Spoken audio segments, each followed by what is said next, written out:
event will be spectacular and focused solely on our students' advancement into clinical training, but if there are any disruptions, we will pause and issue 3 warnings. Don't kill the messenger. Okay. First warning is that we respectfully ask for quiet. CUNY recognizes the right of dissent and free speech, but will also recognize the right of speakers to be heard.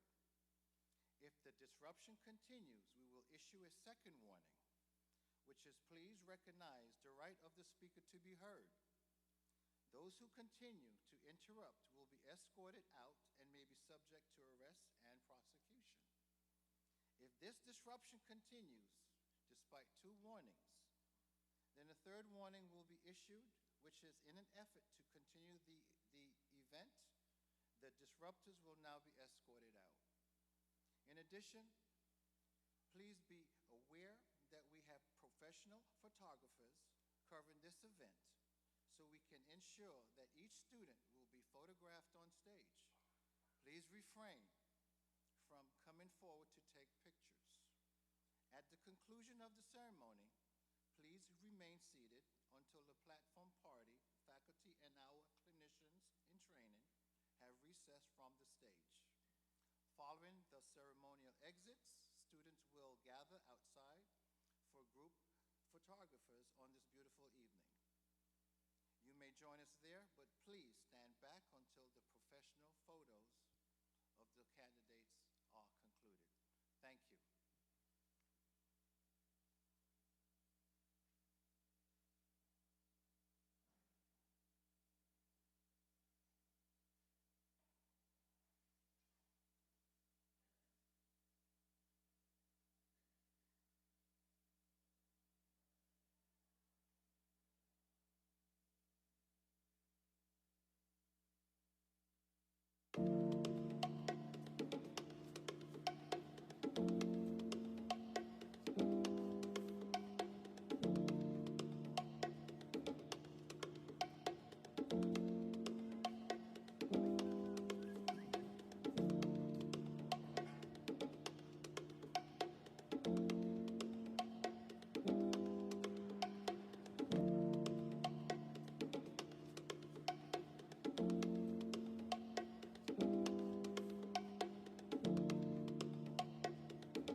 distinguished faculty, staff, dean, honored guests. I'm honored to introduce to you our visionary leader, Dean Carmen Renee Green. It has been 5 years since Dean Green was recruited to lead the CUNY School of Medicine, and what an exciting era it has been. Dr. Green was already and continues to be an active and renowned scholar in pain, healthcare disparities, and health policy. And since joining us, Forbes, City, and State New York, AM New York, and Politics New York have recognized her for her vision and leadership at the CUNY School of Medicine. Indeed, during her action-packed tenure, CUNY Medicine has achieved an astonishing number of groundbreaking milestones. Last year, we became the 26th independent school in the City University of New York system.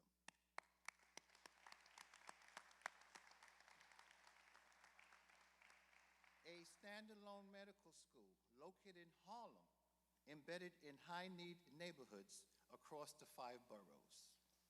We also recently secured a $19.3 million grant from the National Institutes of Health, the largest in CUNY's history. Again.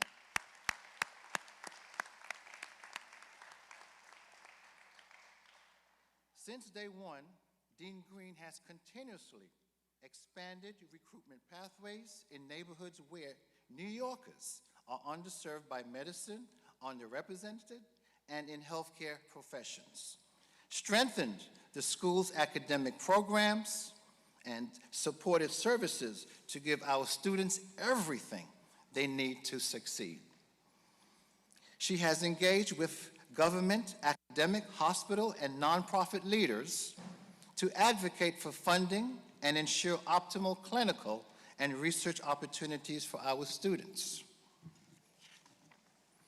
With thanks to Dean Green's vision and dedication, in March, the CUNY School of Medicine was honored to receive the Josiah Macy Jr. Foundation Award for Institutional Excellence.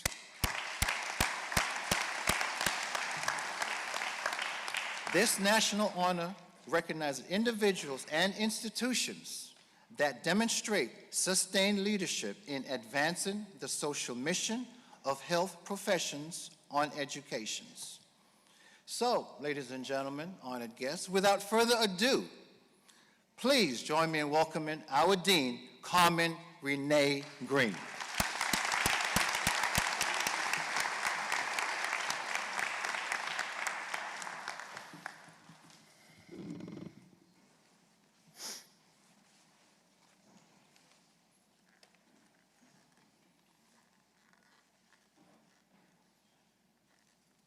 Hector, you want to do one too?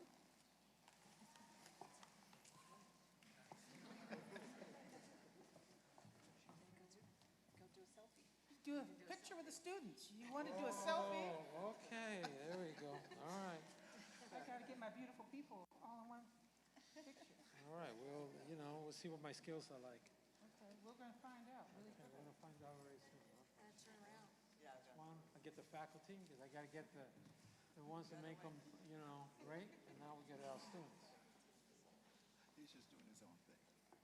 And he's Hector. Got everybody. Thank you. You look beautiful.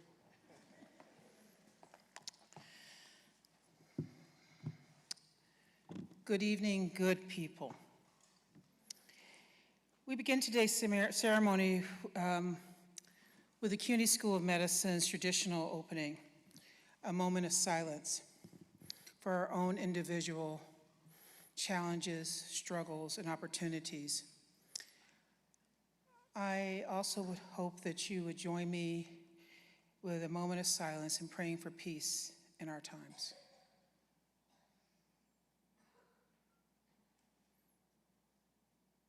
Thank you. We also always recognize the land that we are on with a land acknowledgement.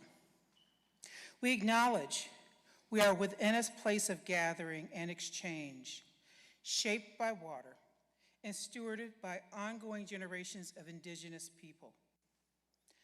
We acknowledge the land upon which we gather as part of the traditional territory and the unceded ancestral lands of the Lenape people. The Lenape people lived in harmony with one another upon this territory for thousands of years. During the colonial era and early federal period, many were removed west and north, but some also remain among the continuing historical tribal nations of this region. They and many other tribes called this place home for 10,000 years, and they sustained this land so that we can enjoy her gifts today. We recognize both our responsibilities to care for the land for the many generations to come. Thank you.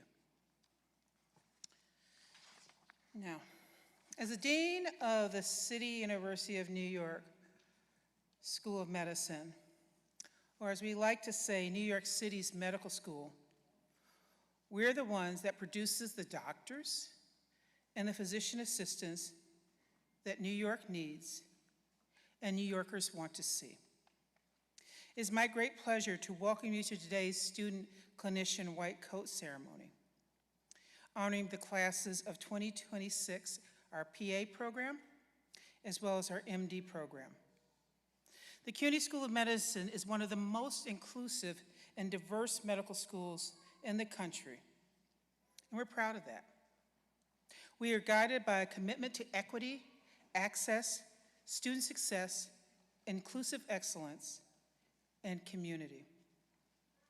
As New York City's medical school, all of our students reflect the city itself. Many are bilingual or even trilingual. They embody this international city's rich cultural mosaic. I'm proud to now invite some of our physician assistants and future doctors to come and welcome you in their native languages.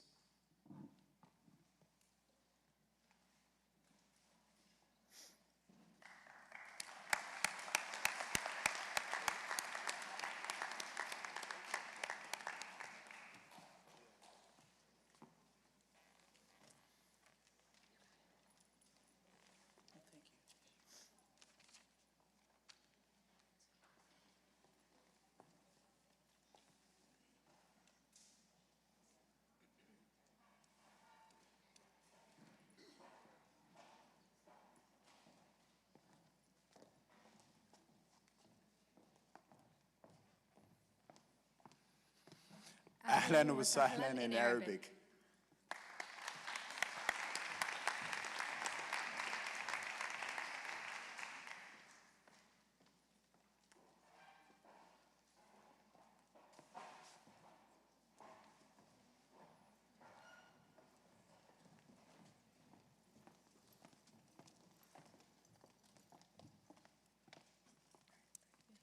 স্বাগতম সবাই in Bangla.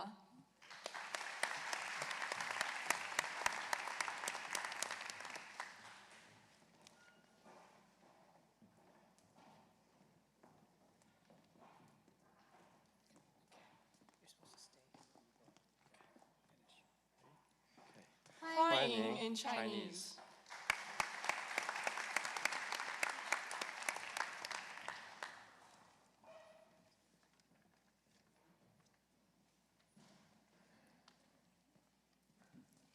Sak passe in Haitian Creole.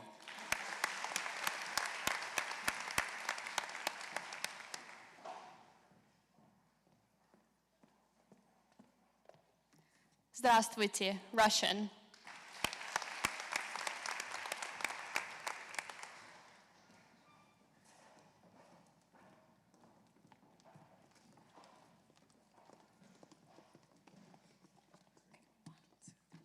Bienvenidos in Spanish.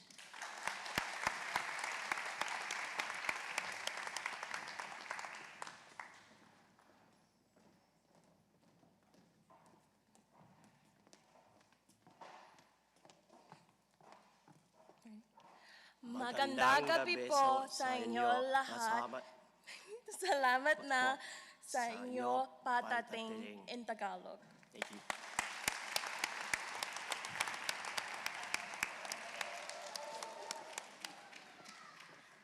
Akwaba in Chi.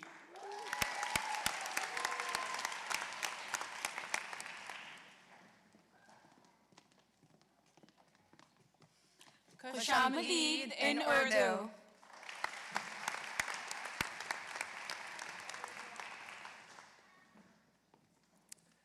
Karibuni in Swahili.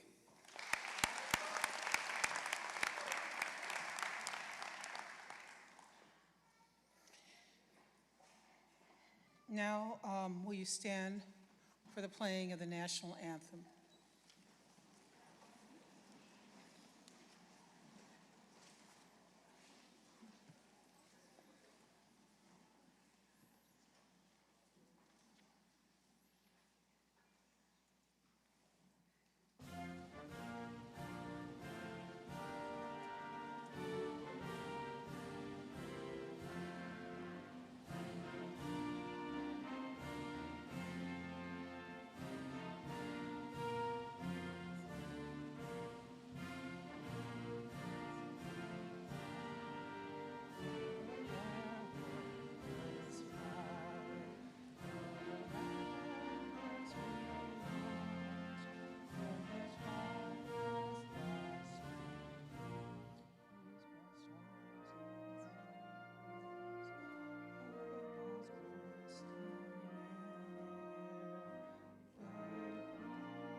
On behalf of the faculty and staff of the CUNY School of Medicine, we welcome everyone.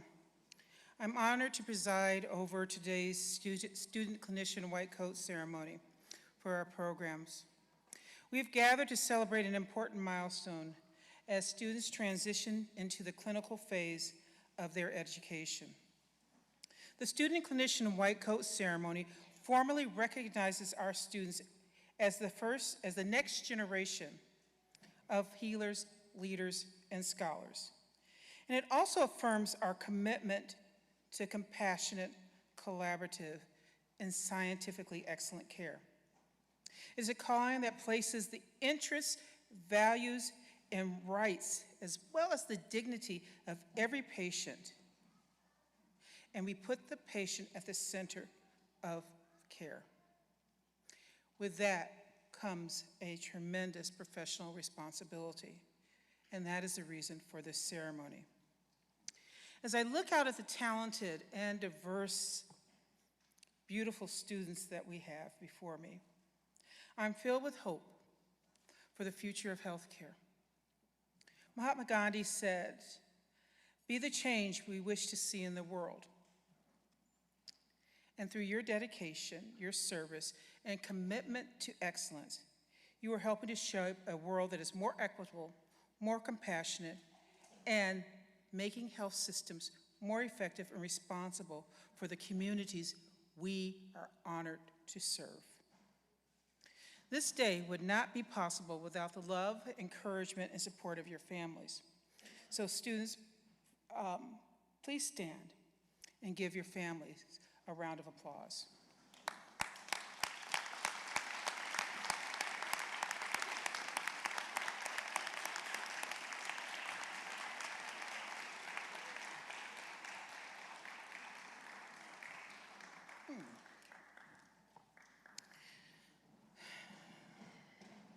So we are honored to welcome several distinguished guests.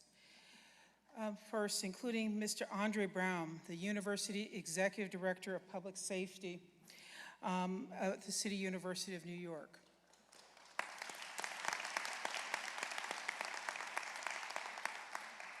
Mr. Hector Batista, who's the Executive Vice Chancellor and Chief Operating Officer for City University of New York.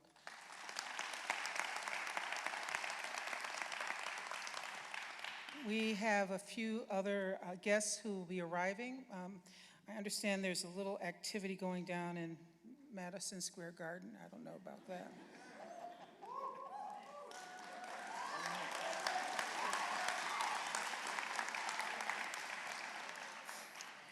I found it interesting when I reflected on the fact that the last time the Knicks won a championship was when both of our programs were being founded, just saying. I was thinking about getting t-shirts, but Mr. Batista said we couldn't afford it. So next year, when I raise tuition, that's a joke. Trust me, the trustees will not allow me to do that. So we thank you all for being here to celebrate today. Now, I'd like to just turn for a few minutes just to talk to my students because this will be one of the few times left that they'll listen to me. The Student Clinician White Coat Ceremony marks an important milestone in your career and your lives. The white coat tradition was started by the Arnold P. Gold Foundation in 1993. It was designed to give you an opportunity to pause, reflect before entering your clinical rotations. At the CUNY School of Medicine, we recognize that's a little bit more special because at the CUNY School of Medicine in general, our students are New Yorkers. And as New Yorkers, and New York City being a great big melting pot made up of multiple neighborhoods, the person that is in the gown, in the bed, may very well be your neighbor. We have a unique place in that, and different from all the other medical schools that are on this Manhattan Island or in the 5 boroughs because of that. It is a real responsibility and is part of our calling. You are also entering what I call sacred spaces, that exam room, the bedside, the waiting room where you will meet the families of people who are in your care. Sometimes they're excited about the birth of a child to come into the world. That child may be the one who changes the world. That parent who may be an asylum seeker, may be the parent to a child that one day, 18 years from now, will be sitting in your seat. You need to make certain you treat them with compassion and respect. And if you do that, you've earned the white coat. Do you hear me?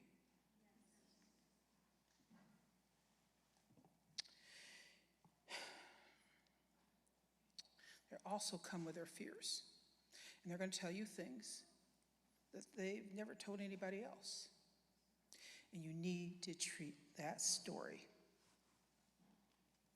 with compassion and respect and empathy.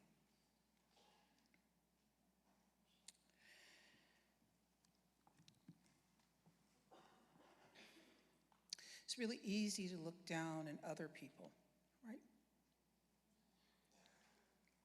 But also recognize that when you see somebody with urine coming down their pants, and it's easier to walk away, sometimes that's exactly the time in which we need to lean in, that we need to stop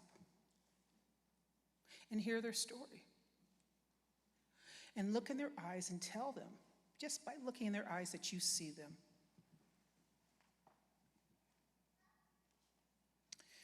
The other thing that you'll learn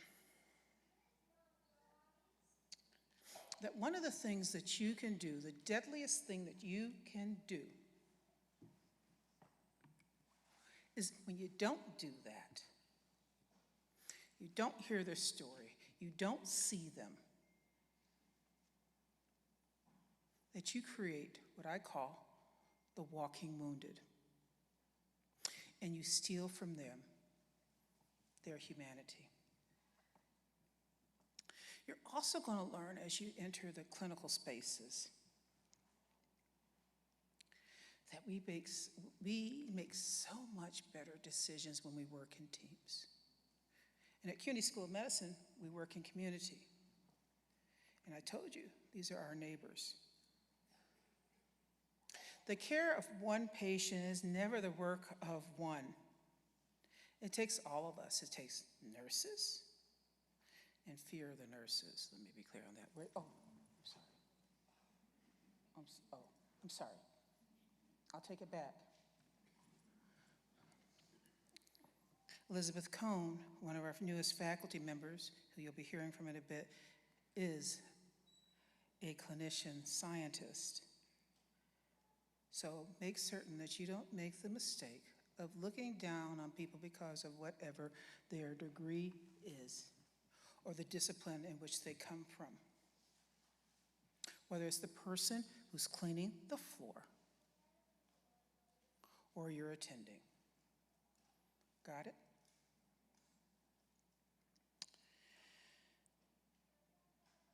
Each different discipline brings essential experience and expertise. Each sees a different dimension of the patient. The same story, but a different dimension. When each member of this team is fully present and allowed to practice at the top part of their license, we make better decisions. Sometimes we get tempted to sort of think we're kind of big and bad because we got the white coat on. And I often think about the people who taught me medicine, right? And sometimes, even as an attending, I would say, how about this? I'll just move my lips and you speak. Because that patient hears you in a way that they cannot hear me. Are you following me?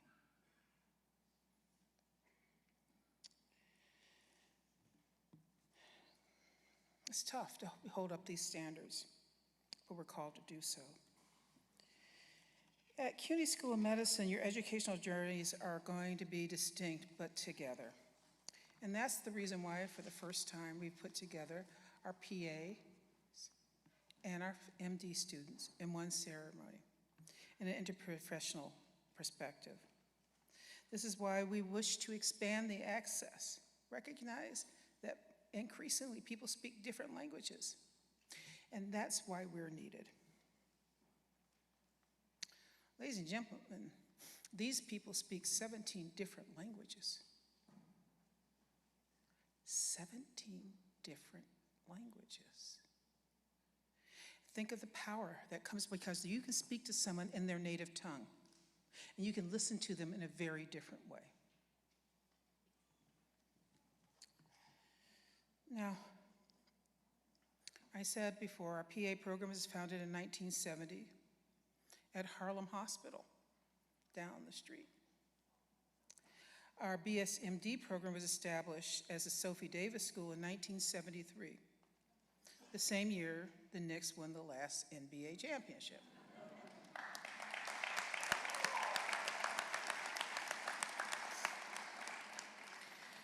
There are people who did not want to go out to dinner with me tonight because they wanted to see the game. What they didn't know is I wanted to see the game too. So, as future CUNY School of Medicine PAs and physicians, you've been rigorously trained in the science, the art, and the compassion of our most sacred profession. Here you are developing a deep awareness of the social, educational, healthcare, and structural inequalities in our system. that shape the health outcomes of people, sometimes even before they're born. We're called to do something about it. We're called to work towards eliminating healthcare disparities in our time. And I often will tell you, there's 160 medical schools in this country. Only takes one to make a difference. And I'm betting on us. I'm betting on us. And so are they. So, you're going to learn a lot about health disparities. You're going to see them up close and personal.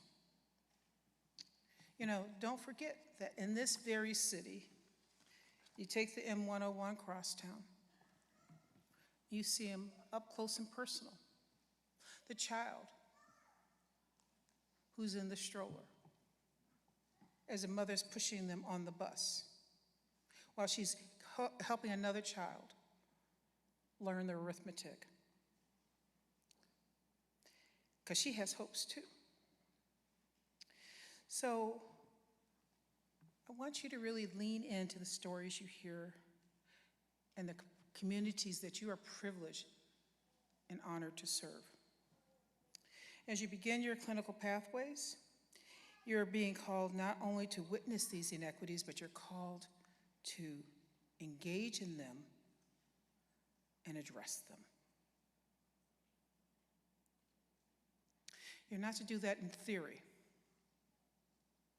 and talk about it. You're to do it in practice. Remember, these are our neighborhoods. These are our neighbors. Now, the other thing I want to tell you, Mr. Batista, there's some medical schools out there that have a whole lot more money than us. You hear that?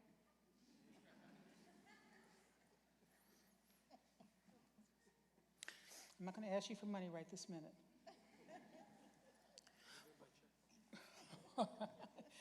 I got security. We can help you get your checkbook now.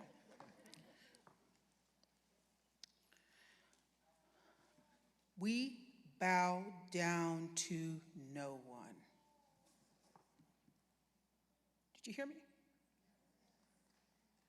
Yeah, I think it deserves some applause. We bow down to no one.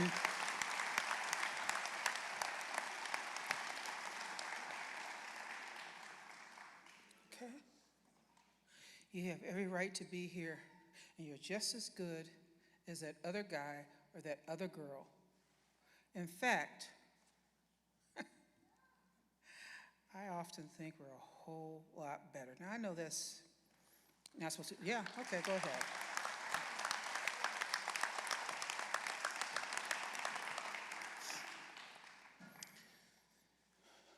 Just remember that, okay? We're tempted to always think there's always someone greater and lesser than ourselves, right? But you deserve to be here. So as I end, let me remind you of a couple of things. First, you're part of CUNY School of Medicine. We are one CUNY Med family, is that correct? Second, you are part of a community of learners and storytellers. There are stories that only you will be able to tell. As I talked to you before, they're going to entrust you with things. And sometimes you're supposed to tell that story to an advocate, to a policymaker, because some people carry an unequal burden of disease, and their voices go unheard. And you have the opportunity to be their voice, and you have the opportunity to lift their burden. The other thing I want you to do is to make certain you listen to them carefully and compassionately, with empathy and respect. And as you move forward, you recognize that some of this work is really hard. So I'm going to tell you to guard your health and well-being, particularly your mental health and well-being. The unwell cannot take care of the unwell. And if you are challenged, you do have a few psychiatrists None of them showed up today. They're resting. We're still here for you. You hear me? And you know they're after hours. Okay? All you got to do is make a phone call. Okay? So I, on behalf of the faculty, the staff who are here, wish you absolutely a grand time, extraordinary experiences, time to reflect, and certainly time to learn. So thank you very much.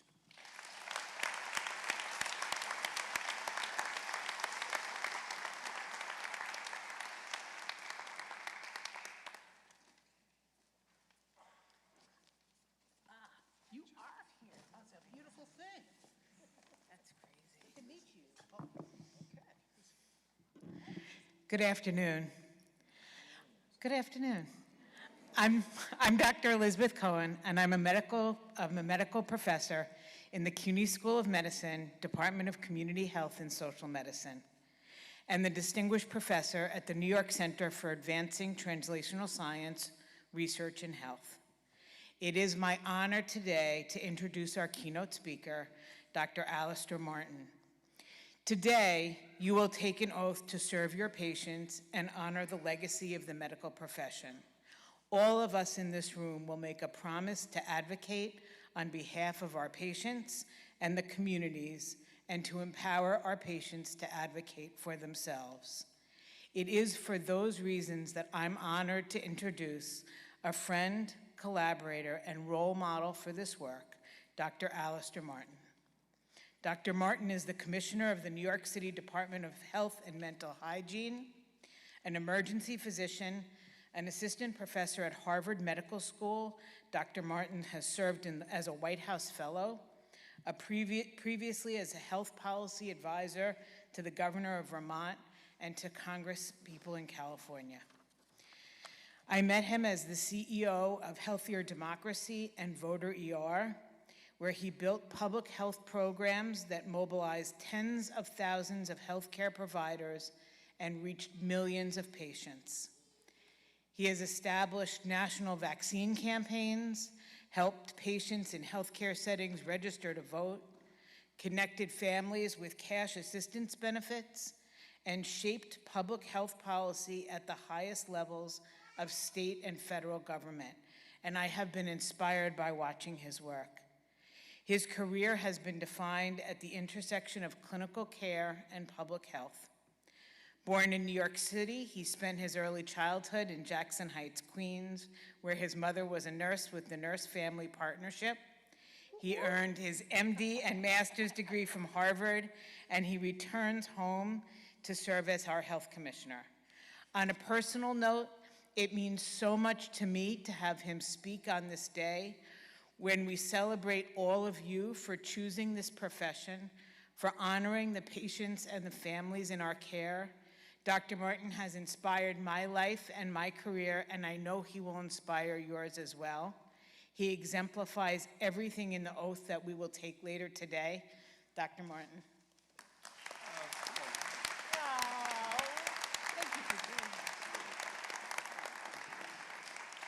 So one more quick round of applause for Dr. Cohen, please. Now, I know what many of you are thinking.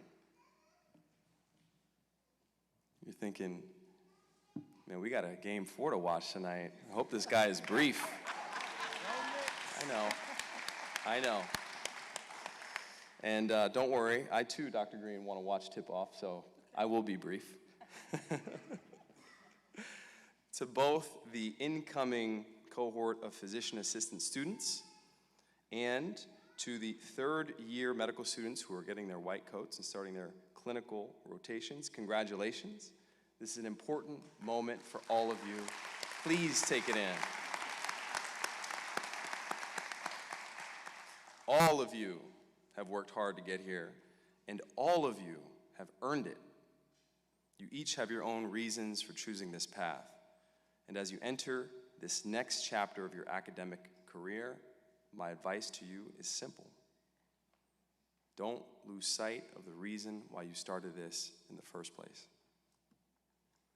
I once stood where many of you sit now, and I'd like to share my own reasons with you today. I was 11 the first time I learned what cancer was. That was the year my mom was diagnosed with breast cancer, and it had spread. My dad had left when I was very young, so growing up, it was always just the two of us. We were a team. I don't remember much from that time, the time my life crash-landed all around me. What I do remember comes back to me in images and sounds.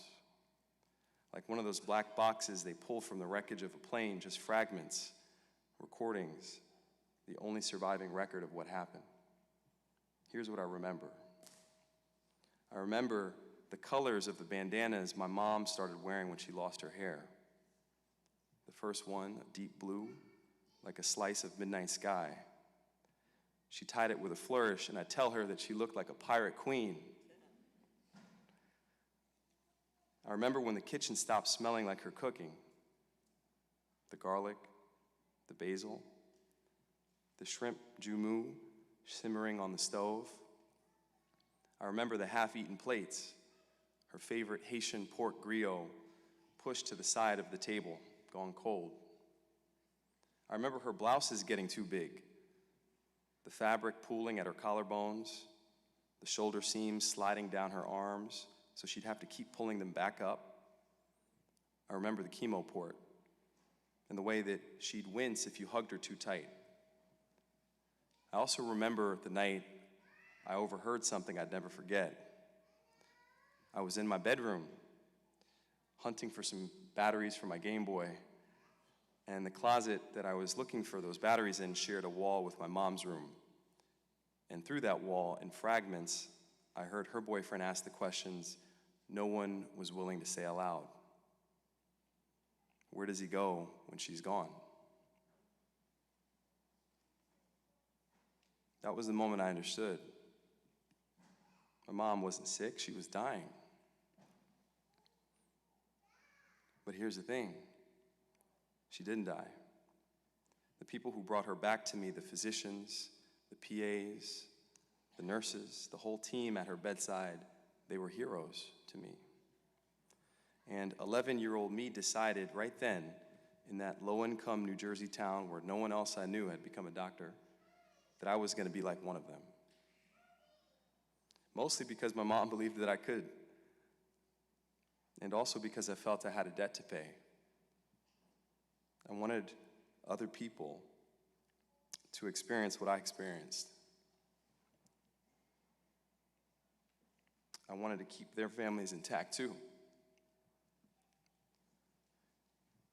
My own white coat ceremony felt like the culmination of a dream that had once seemed impossible.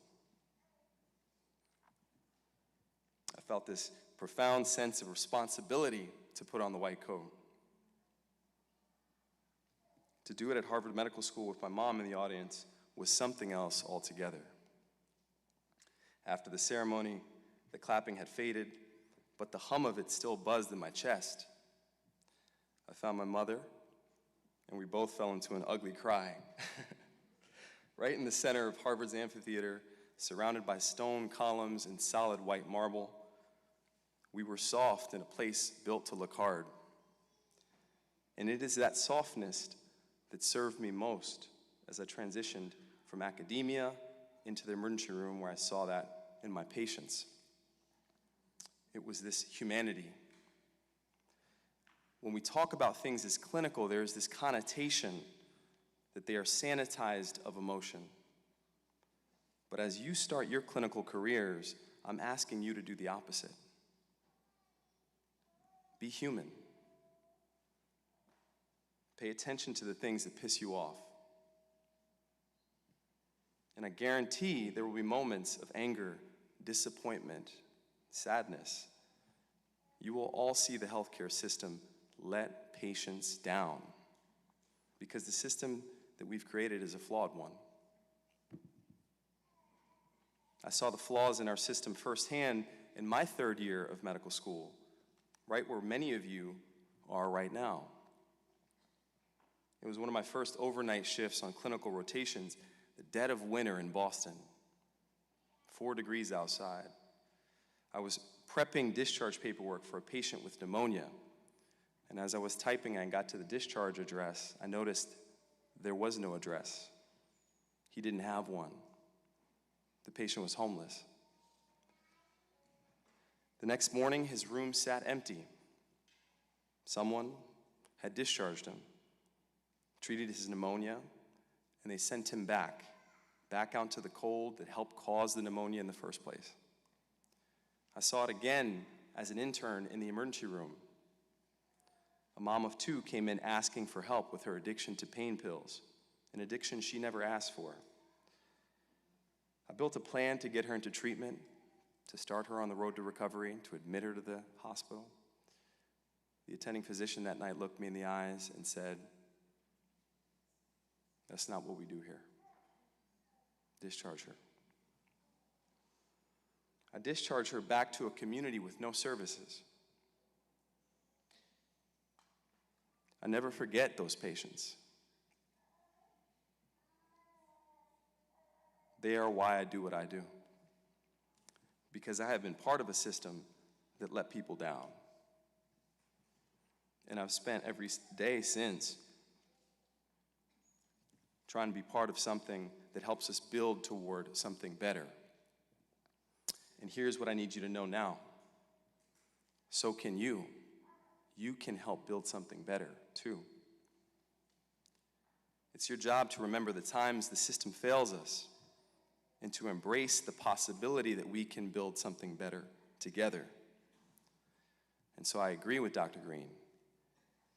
You are not here just to learn medicine. You are here to leave medicine better than you found it.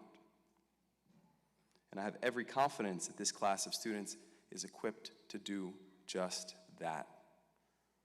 CUNY students have a reputation of serving the communities they come from. Most of you will continue to practice right here in New York. And many of you will care for people in this city. CUNY graduates practice in healthcare professional shortage areas at more than double the rate of any other school in New York City. And between the 108 of you here that we are recognizing, you speak, 17 languages? 17 languages. You are equipped to serve your community in the places, the practices, and the languages we need most. Take a moment to look around you.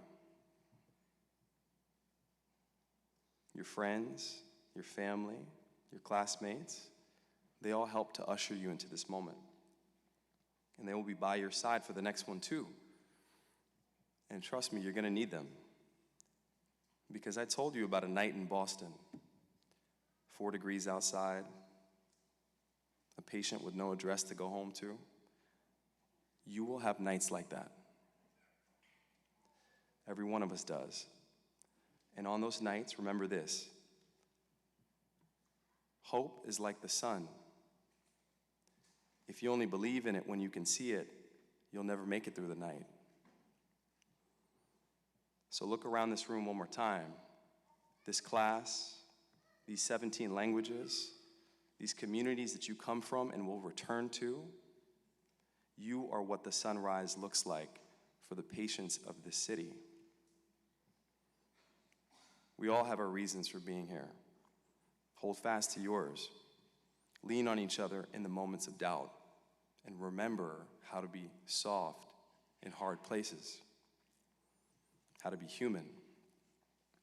Because one day, the next generation will ask what we did in this moment.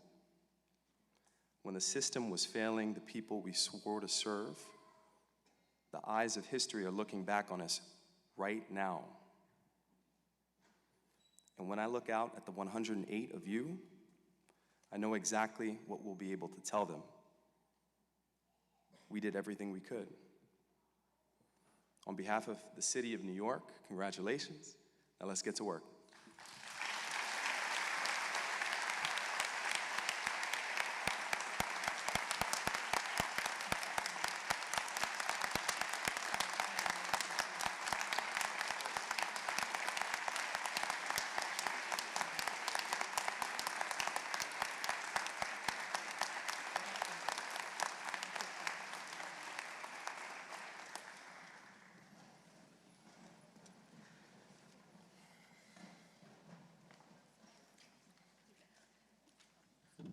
not certain why you guys would get to work for him and you won't get to work for me.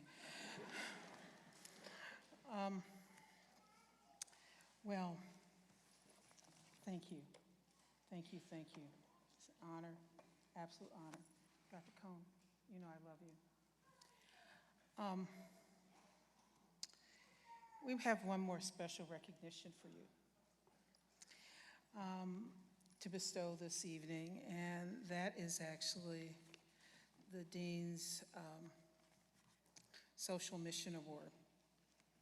We thank you for sharing your wisdom, what's in your heart, sharing it with these guys that shows that we can make a difference.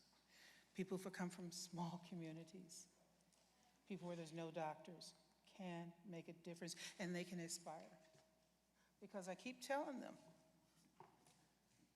I tell my faculty, there's a Surgeon General in this class. There's a Commissioner of Health in this class. I just don't know which one it is. Somebody raised their hand. So I got to prepare them all. So thank you, thank you, thank you. So on behalf of your work, it's awful heavy. And what does it say? It says, in recognition, the CUNY School of Medicine Dean's Social Mission Award to Alistair F. Martin, MD, Masters in Public Policy, in recognition of your visionary leadership, dedication to advancing health equity, and commitment to strengthening civic engagement and public service. The Dean's Social Mission Award.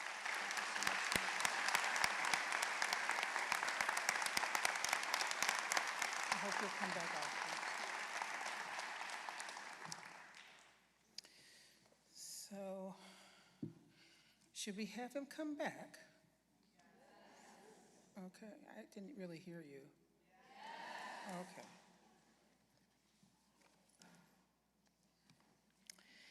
It's also my privilege and honor to present a new award. It's called the Dean's Service Above Self Social Mission Award. I'm going to present that to Mr. Andre Brown, the University Executive Director of Public Safety for the City University of New York. In recognition of his leadership, sense of duty, and selfless service to the community as he approaches retirement. Since joining CUNY in 2020, Mr. Brown has strengthened and modernized public safety operations across the university, while fostering a culture of professionalism, preparedness, and community trust. His distinguished career includes service in the New York City government and nearly 3 decades in the United States Air Force. He also, as he retires, has spent over 20 years at CUNY. And while his gift to this family is a loss to all of us, he's done so much for us. This recognition is especially meaningful in large part because I'm actually a child of spent the first 21 years of my life as a United States Air Force military dependent. My grandfather and my brother were all police officers. That's where we get this service above self. CUNY School of Medicine has a commitment to recruiting and hiring veterans and treating our officers with the utmost respect. How many of you students were here when the encampment occurred? Remember that? When the people moved into the campus? Yeah. So, Mr. Brown led the initiatives to keep us safe. And he's led the initiative as we've transitioned to an independent medical school to make certain that we continue to be safe.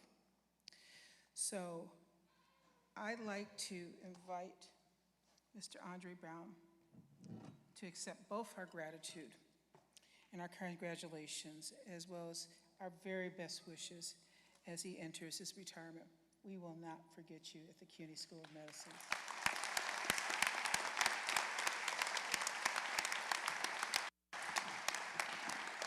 Let me read the inscription. It says, Dean's Service Above Self, Social Mission, presented to Andre Brown in recognition of your outstanding dedication, professionalism, and commitment to maintaining a safe and welcoming environment at the CUNY School of Medicine.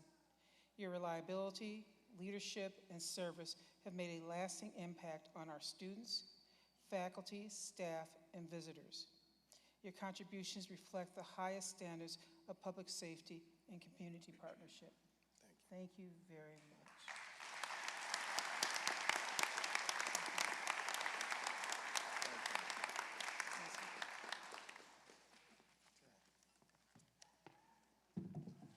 Thank you, Dean Green. Funny how this works out. I'm the one that's in between game 4 of the Knicks tonight. Go Knicks.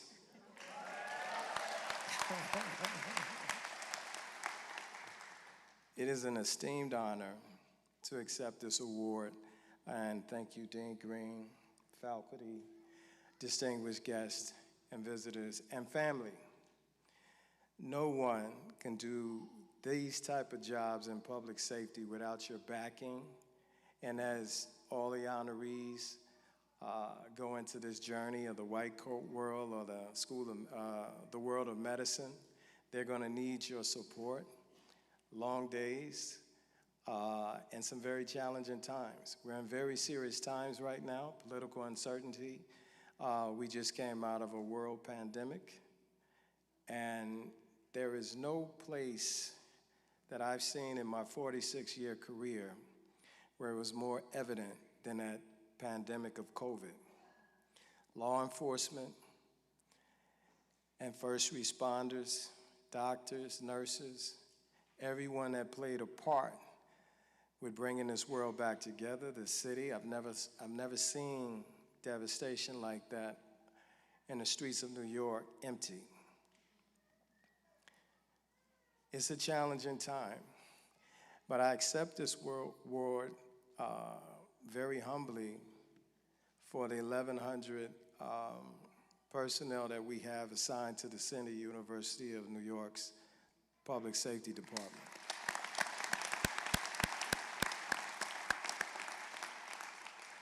I get the credit for the leadership, but the men and women of this department who come to work every day, do the long hours, do the doubles to make it safe. But one thing's for sure, we support free speech and the right to public assembly, peaceful public assembly. We were patient, and we did it safely. And to this date, we've facilitated nearly 600 scheduled and pop-up demonstrations across our 26 campuses, and we're very proud of that. The other thing I'll leave you with, in my 46 years of public safety, I had 28 years in the United States Air Force. That led me to 51 different countries, and I enjoy the language and the greetings that you all put on the 17 languages. But one word that's common everywhere I went, is easily understood, is help. And a lot of times when we think of public safety or law enforcement, we think of law enforcement situations. But our greatest utilities on our utility belt and within us is our self-discipline and a simple, may I help you? Let me come to this scene, let me stop the bleeding. It's just like you guys. Are you feeling dizzy? Are you having trouble breathing? Direct me to the discomfort. Let me get you some help. That's where it starts. And then we make sure that that person that's in need sticks around so we can get them the transportation we need and get them to you guys safely. Then you guys take over and do your magic. But I'll tell you this, when you go around the world, all of you are going to go into the medical field and do wonderful things. But I tell you, there's no greater honor than service before self. And you can give yourself a round of applause for that.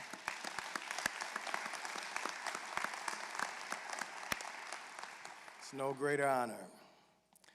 I'll tell you 3 things that I learned in the United States Air Force, 3 principles. Integrity first, service before self, and excellence in all we do. That holds true to me whether I'm in a public safety uniform, a position, or in my home life, and I hope that helps you too. The world needs you, and the world will open its doors for you when you get out there in the profession. Walk through those doors proudly. Keep making a difference, and keep us proud. Thank you.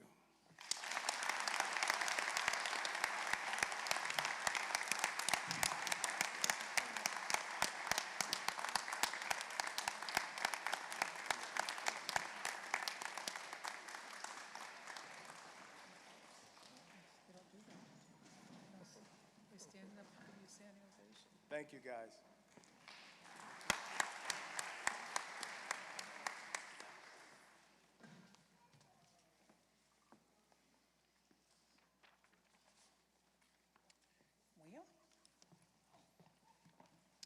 We will now begin our cloaking ceremony for our student clinicians.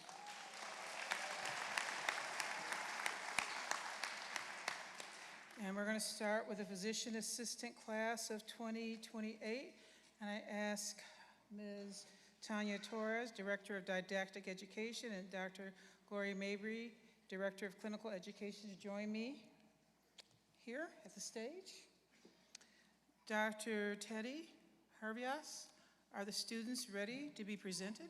Yes, Ingrid, they are.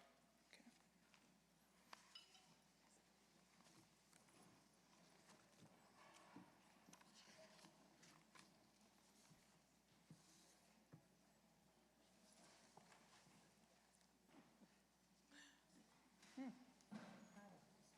Looking better than me. Go ahead. Let's go.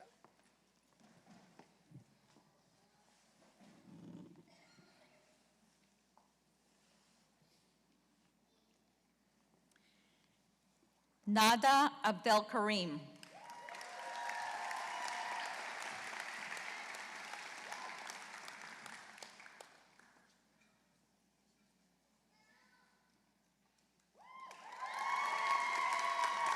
Razna Ahmed.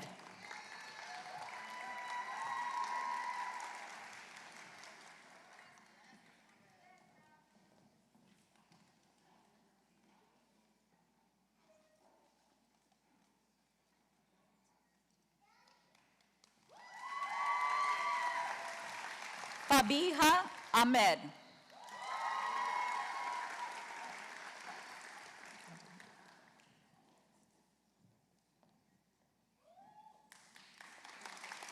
Cici Almonte Amaro.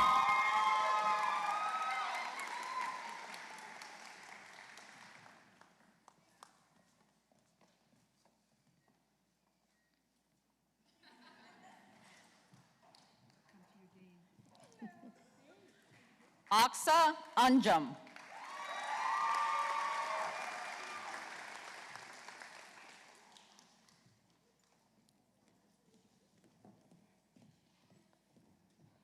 Fatima Berry.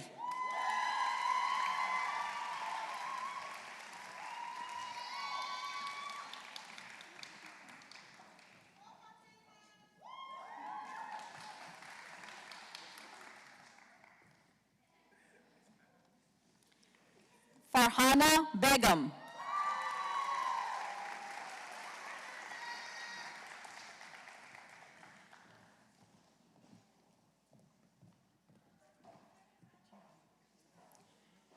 Jomel Kagikla.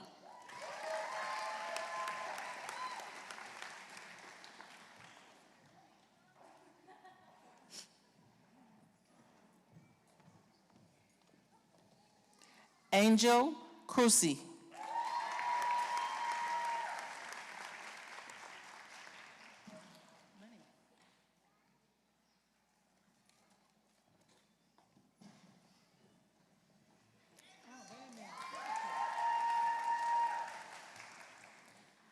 Alana Gogger.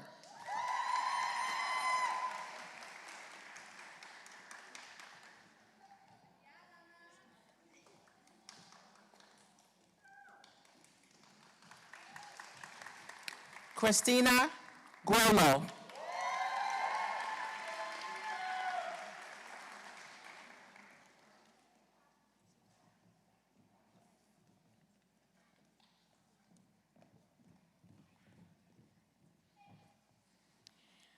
Hafsa Haq.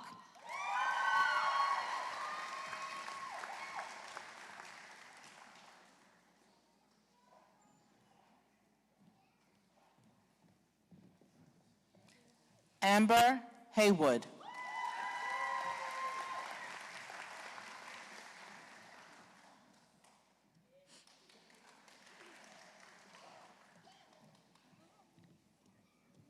Eshkaret Hernandez Demuner.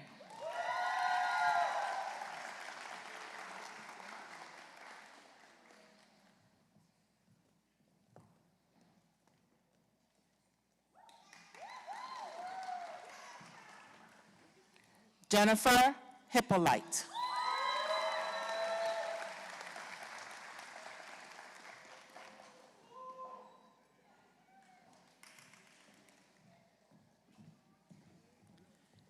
Samantha Jahan.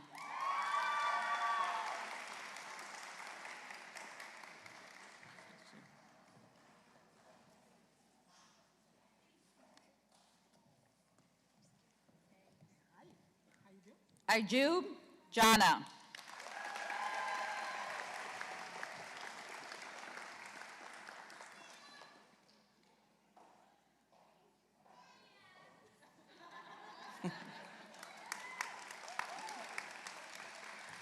Vera Sharaime.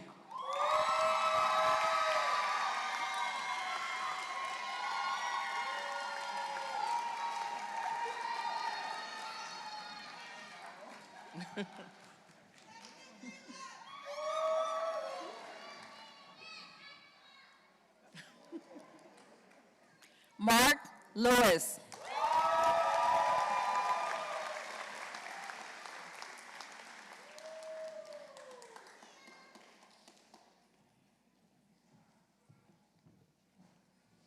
Sebastian Nazal.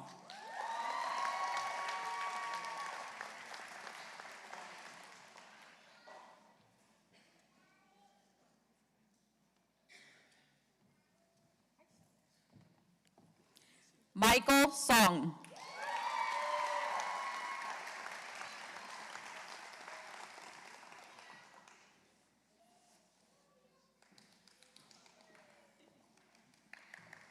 Cameron Stout.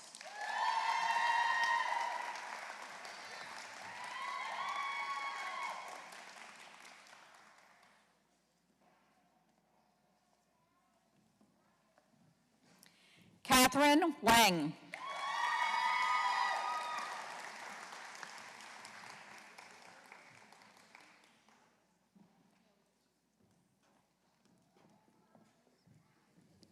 Jenna Yee.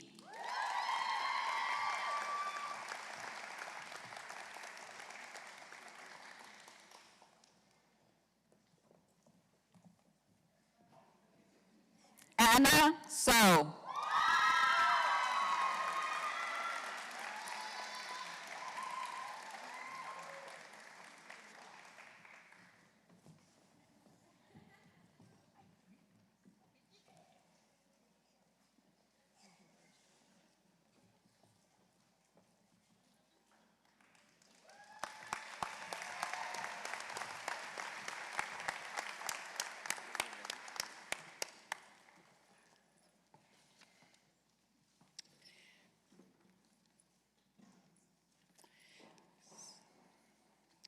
Now, We're going to begin the cloaking of the MD students after we say congratulations to the PA students of class of 2026.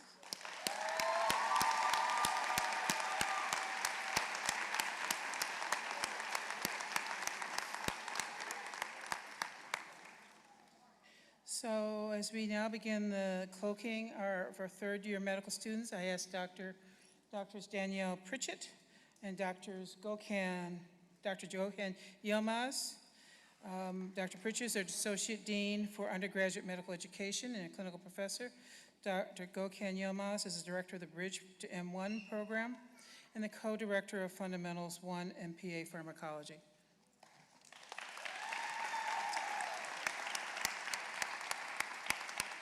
Dr. Cheatham Yilmaz, are the students ready for cloaking?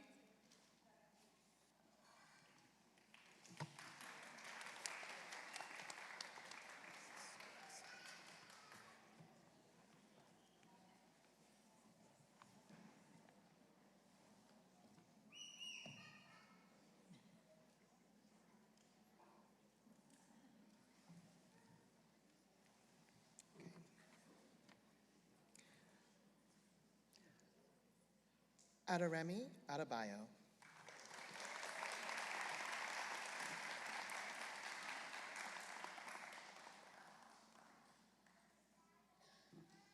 Temilolu Adeola.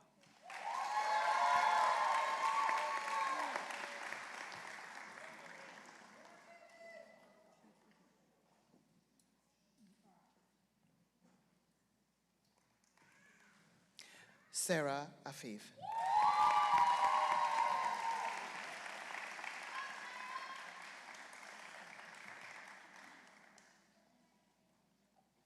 Somi Agu.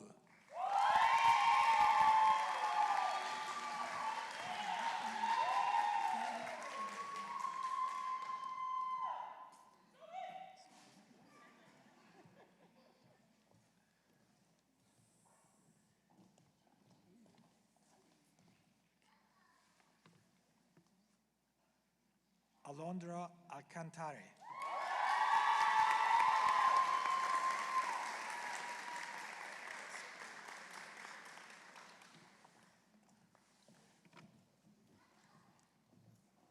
Reza Aziz.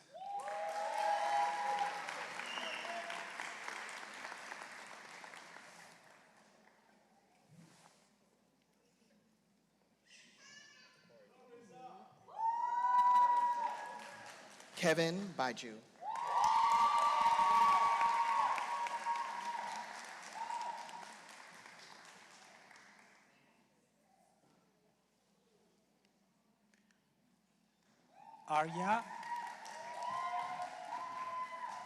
Arya Bakhteri.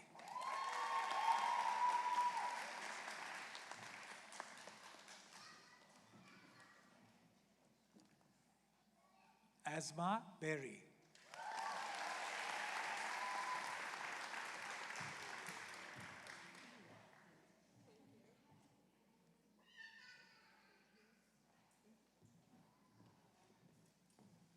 Michael Bastori.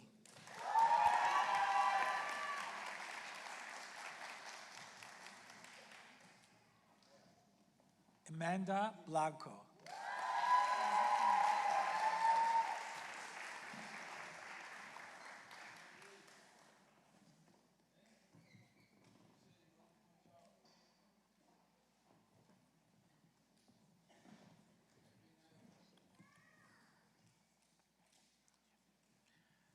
Labia Chaudhry.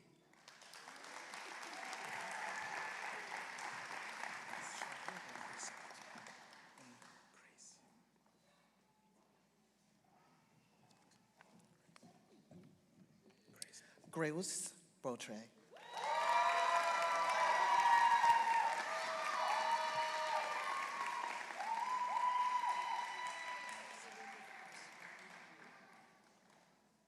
Marcia Collier.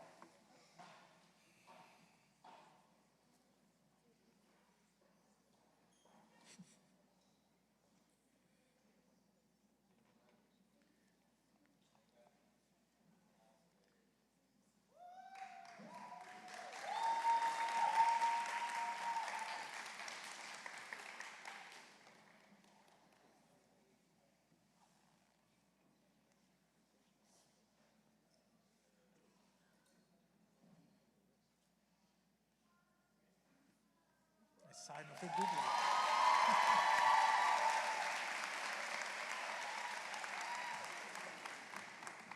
Malcolm Conley.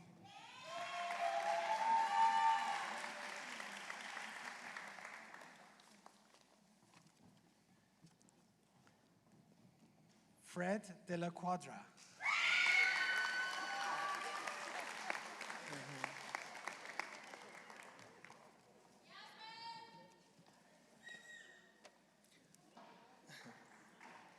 Nada Agalini.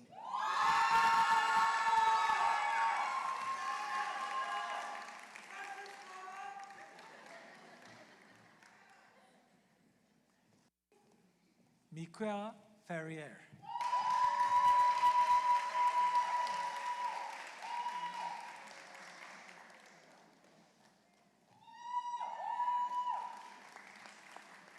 Paula Benebitsi.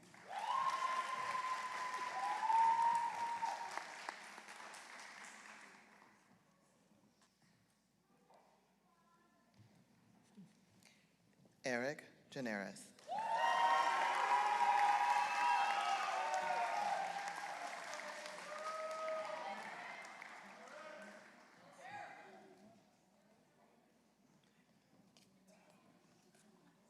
Nathaniel Hernandez.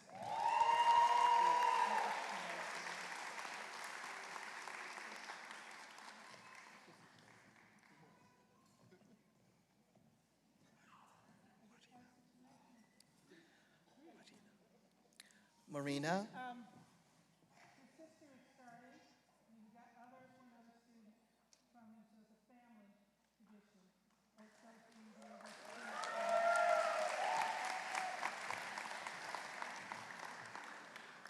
Marina Husni.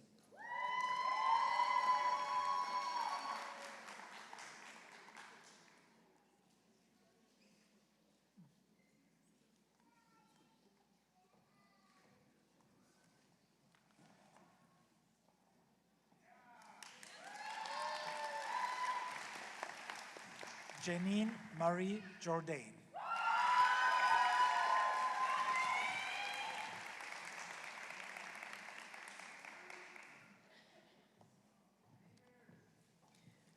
Cindy Caja.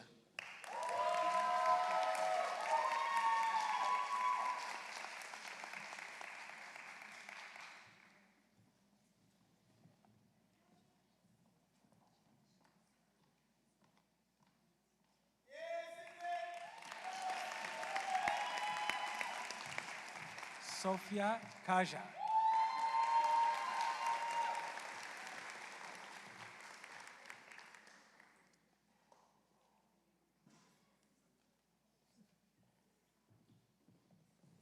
Ray King.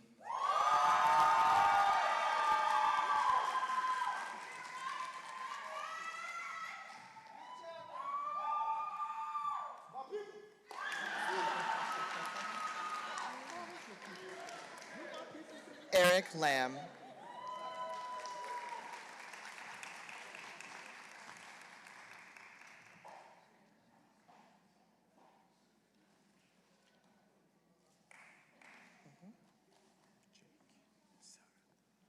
Sarah Mozrowski. No?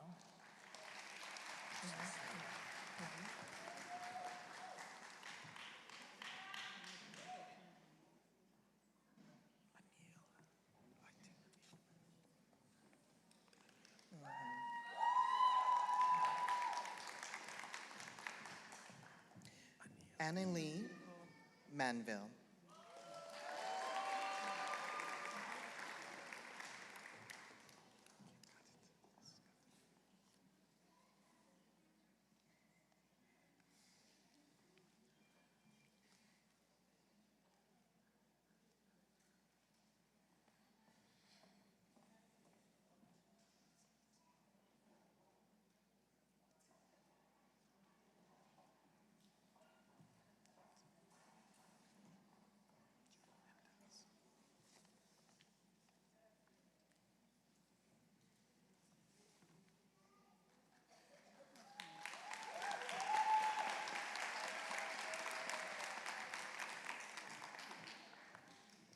Jake Matthew.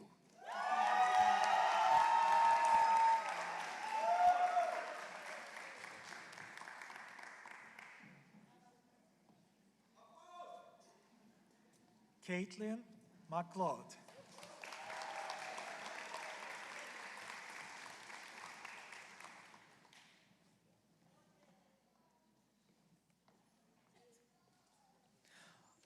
Monica Messia.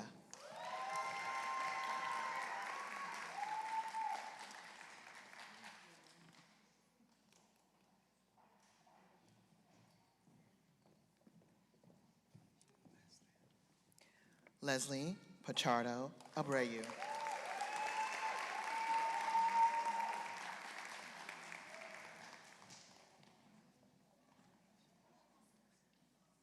Kevin Placide.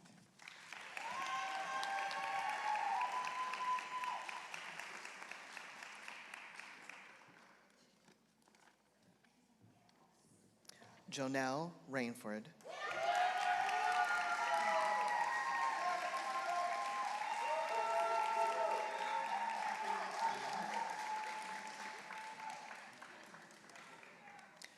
Matthew Rodriguez.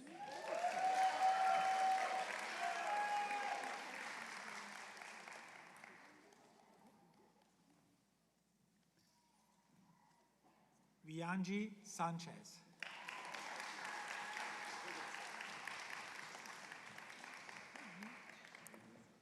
Rokiatu Sese.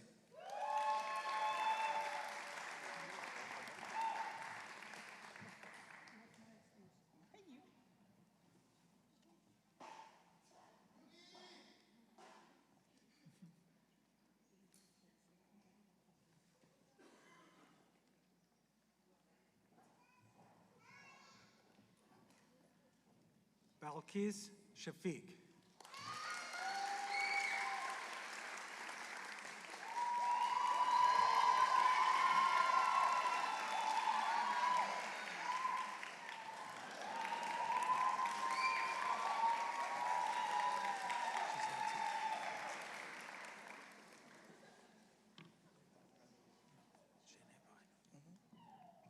Geneva Sol.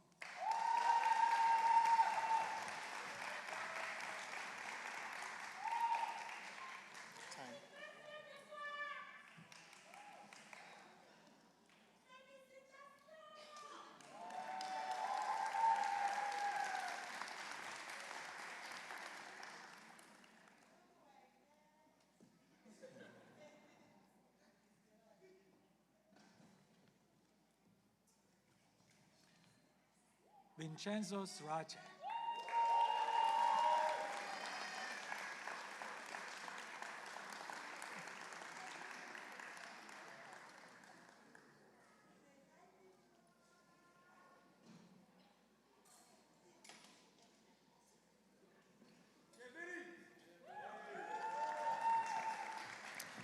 Syed Tajrin.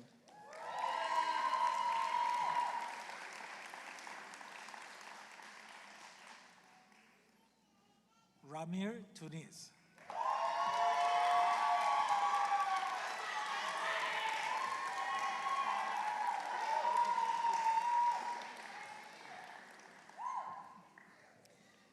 Kenneth Oso.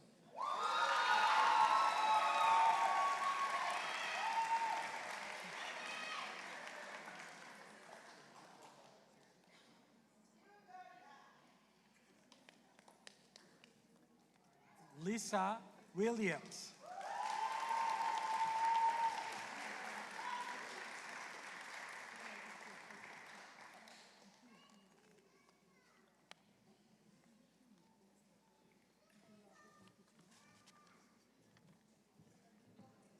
Afifa Zahid.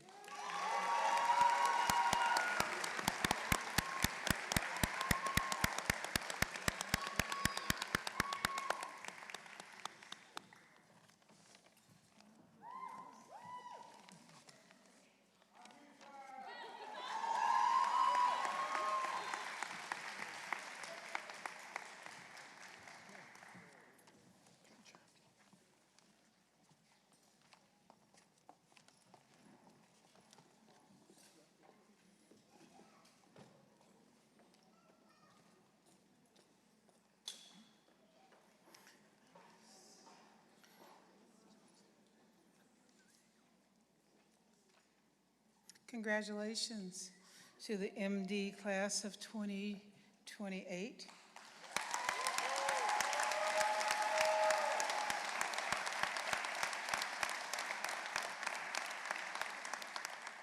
Congratulations to both programs as you, our beautiful healers, leaders, and scholars, begin to enter the hallowed clinical spaces.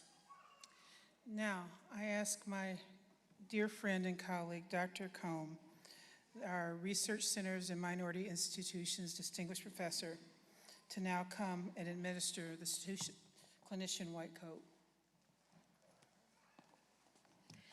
So good evening. Please stand. And this is actually a responsive reading. It's in the program, but the easiest way and the best way to do this is I'm going to read it, and you're going to repeat after me when we say it. So please stand, graduates, please stand, and congratulations. We, the healers, leaders, and scholars of the class of 2028,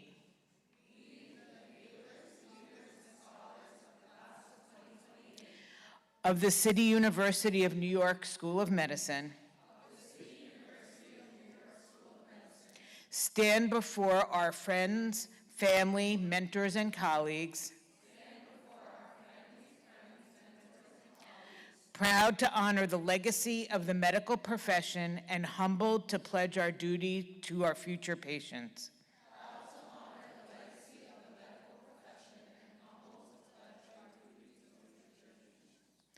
As student health professional clinicians, we will treat our patients with empathy and compassion.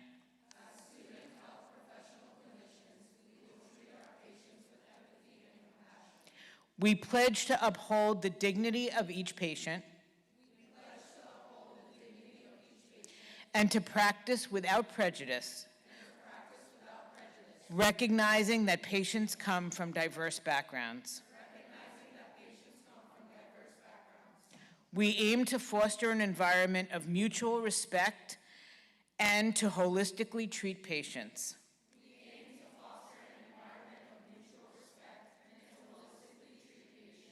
By tending to their mental, physical, emotional, and spiritual well-being.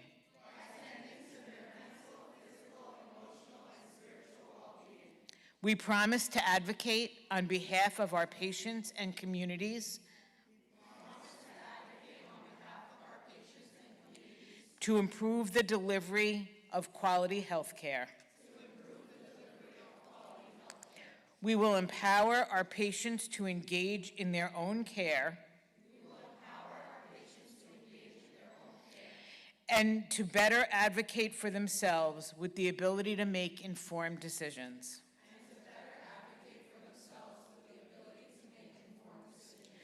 Through the strength of collaboration, we will work to enhance the coordination of care and seek to innovate the means to help the underserved.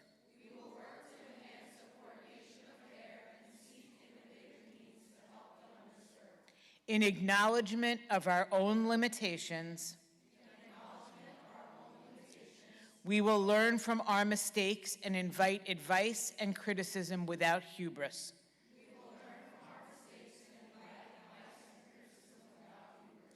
We strive for excellence and commit to lifelong learning. Our education is ours to share and should be used to contribute to the prosperity of others.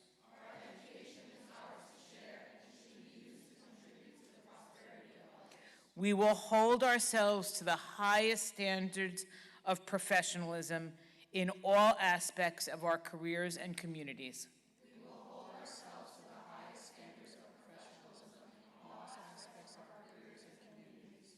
It is with great privilege, gratitude, and honor that we accept these white coats.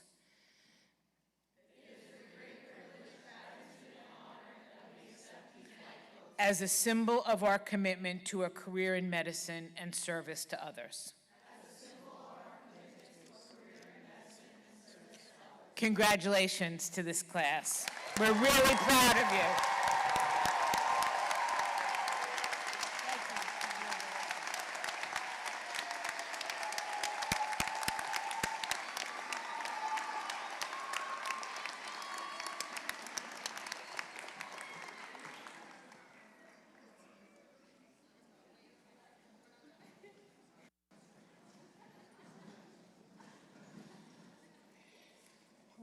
get it. I understand why you want to hug each other.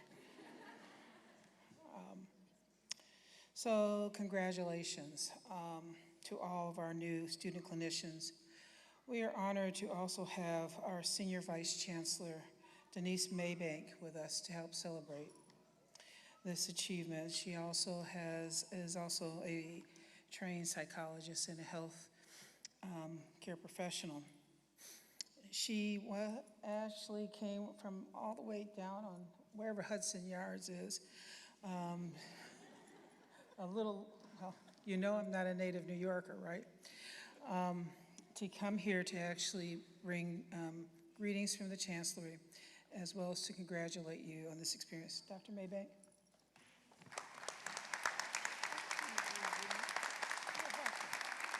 Good evening. I am honored to join you. Yeah, the taxi got me here. So I am just elated to look out and see the members of our physician assistance program and our MD program in your beautiful white coats. And so I'm going to start with congratulations first to our award recipients, to Dr. Martin for receiving the Social Mission Award. Congratulations. And I wish I had been here to hear what I hear was an amazing speech. And to a friend, a colleague, and someone I will miss dearly when he leaves, I will be holding on to his leg and pulling him back, to Andre Brown, to Executive Director Andre Brown, who received the Dean's Service Above Self Social Mission Award. It is truly indicative of who he is, and so congratulations to you.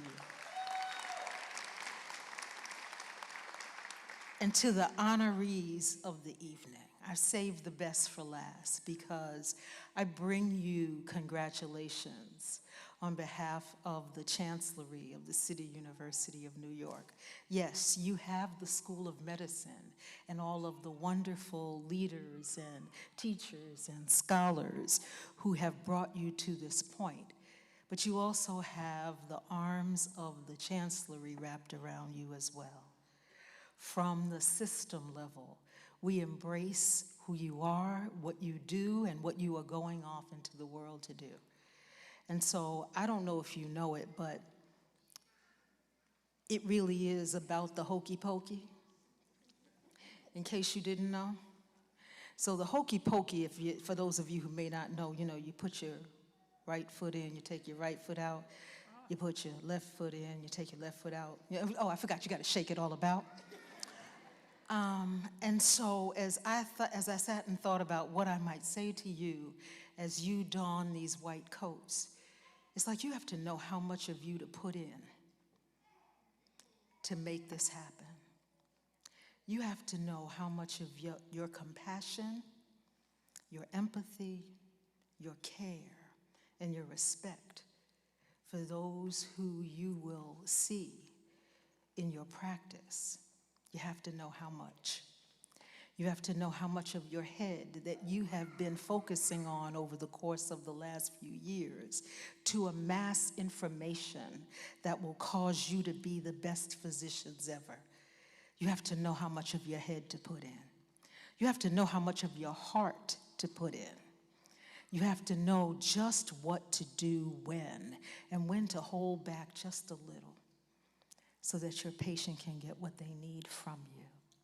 And then you have to know how much of your hands, the skill that you will acquire as clinicians over the next few years.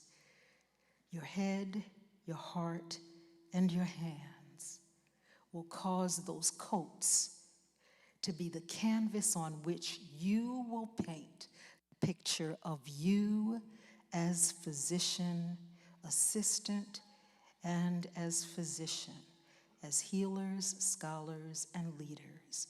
And we will be so proud of all that we will see come to be. And so I congratulate you. I look forward to possibly seeing you along the way. I'm gonna put you out the room. I need you to know. If I'm coming in a room and I see you, I'm going like, they can't treat me. I saw them at their white coat ceremony. They'll know too much. No, I'm teasing about that. But Truly, this is that time that you have waited for to go out and to get those skills that matter most. We are proud of you. We are looking forward to all you will do. And we say thank you to your families for lending you to us for this time. And we want to give them back even better and stronger and more, with more, so that they too can take care of you. So congratulations. We look forward to all you'll do. Wishing you all the best.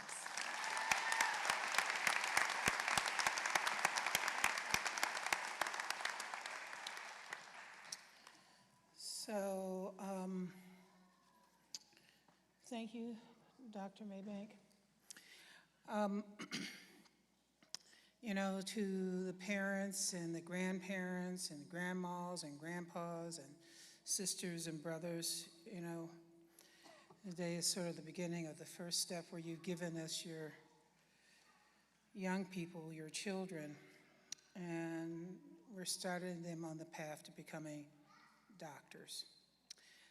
Young people, student physician assistants, student doctors, can you stand up and congratulate your family and thank them for their work?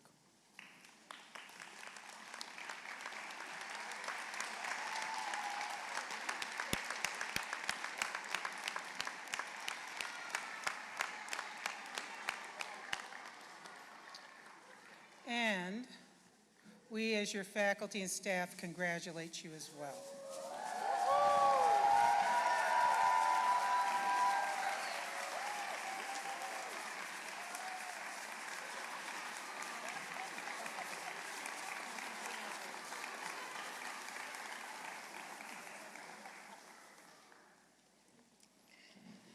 Now,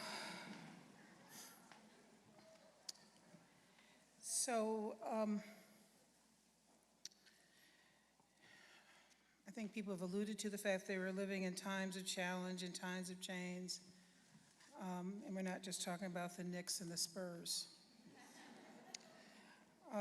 These are challenging times, and we live best as if we live in community, right? And the other times of challenge, people turn to one song where you actually saw people of different religions, different races come together. Music does so much to heal us and bring us together in community as it did before. So I'm going to ask you, as traditional, to stand as we play Lift Up Your Voice and Sing.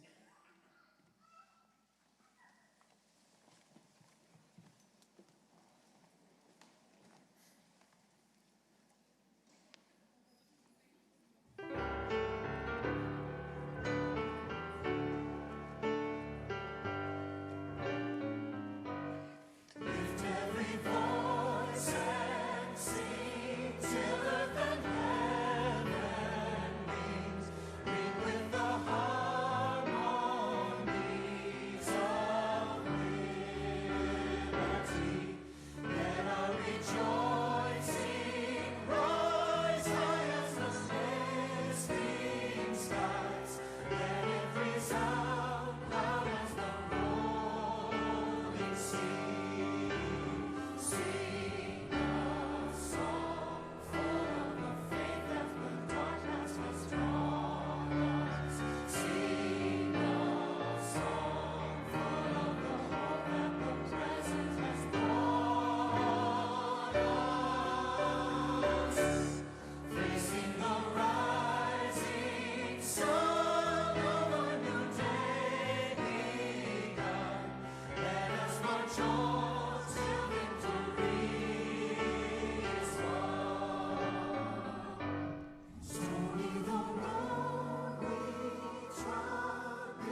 Now, for a few closing remarks.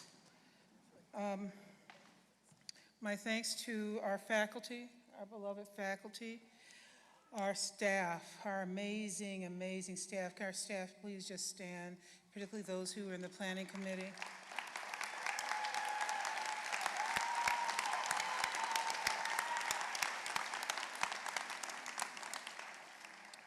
We have some alumni here, and we've got plenty of supporters. I also thank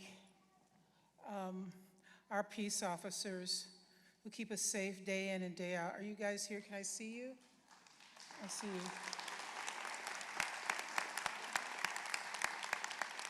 Thank you for all that you do for us. I'm going to ask that families remain at your seats. Is it raining yet? Okay, good, perfect. I ask that families remain at your seats until the students and platform parties recess out of the auditorium. We're going to gather outside for photographs. I know grandmas like to come up and kind of grab their graduate, pushing the mother out the way. But we have security here to contain any wayward grandmothers, okay? So we're going to walk out, and then we're going to take some pictures outside. And then you can take some pictures as well. The students will follow us. Now, we cannot end this ceremony in the way that we begin with our ceremonial closure. We acknowledge and honor with respect the Lenape people, the indigenous people on whose ancestral lands the City University of New York School of Medicine stands. We acknowledge and honor the Black, indigenous people of color, enslaved and freed, who labor to make this place we call home. We affirm the aspirations of the great Lenape chief Tamanin, that there be harmony between the indigenous people of the land and the descendants of the immigrants to this land, as long as the rivers and creeks flow and the sun, moon, and stars shine. Ladies and gentlemen, this ceremony has come to an end. Thank you very much.